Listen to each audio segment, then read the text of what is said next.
ഡൽഹിയിൽ ഭീകരാക്രമണം നടത്താനുള്ള പാകിസ്ഥാൻ ചാരസംഘടനയായ ISIയുടെ ശ്രമം തകർത്ത് ഇന്ത്യൻ രഹസ്യാന്വേഷണ വിഭാഗം. ISI ബന്ധമുള്ള വിദഗ്ധ പരിശീലനം ലഭിച്ച രണ്ടുപേരെ അറസ്റ്റ് ചെയ്തതോടെയാണ് പദ്ധതി പൊളിഞ്ഞത്. നേപ്പാൾ സ്വദേശി അൻസാറുൽ മിയ അൻസാരി, റാഞ്ചി സ്വദേശി അഖ്ലഖ് അസം എന്നിവരാണ് അറസ്റ്റിലായത്. 3 മാസത്തെ അന്വേഷണത്തിന് പിന്നാലെയായിരുന്നു ഇവരുടെ അറസ്റ്റ്.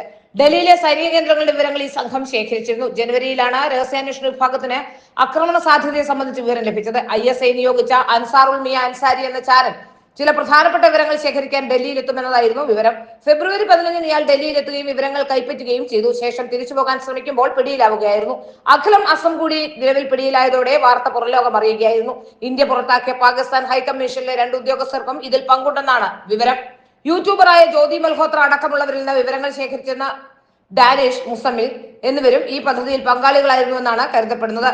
പഞ്ചാബിൽ ബാബർ ഖൽസ ഇന്റർനാഷണൽ എന്ന സംഘടനയുടെ ആക്രമണം ഉണ്ടായതിനു ശേഷം വടക്ക് പടിഞ്ഞാറൻ ഇന്ത്യയിൽ ആക്രമണം ഉണ്ടാകാൻ സാധ്യതയുണ്ടെന്നും രഹസ്യാന്വേഷണ വിഭാഗത്തിന് വിവരങ്ങൾ ലഭിച്ചിരുന്നു. തുടർന്നായിരുന്നു അൻസാരിയുടെ അറസ്റ്റ് ഉണ്ടായത്. അൻസാരിക്ക് വിവരങ്ങൾ കൈമാറിയിരുന്നത് അഖ്ലം അസം എന്ന ആളായിരുന്നു.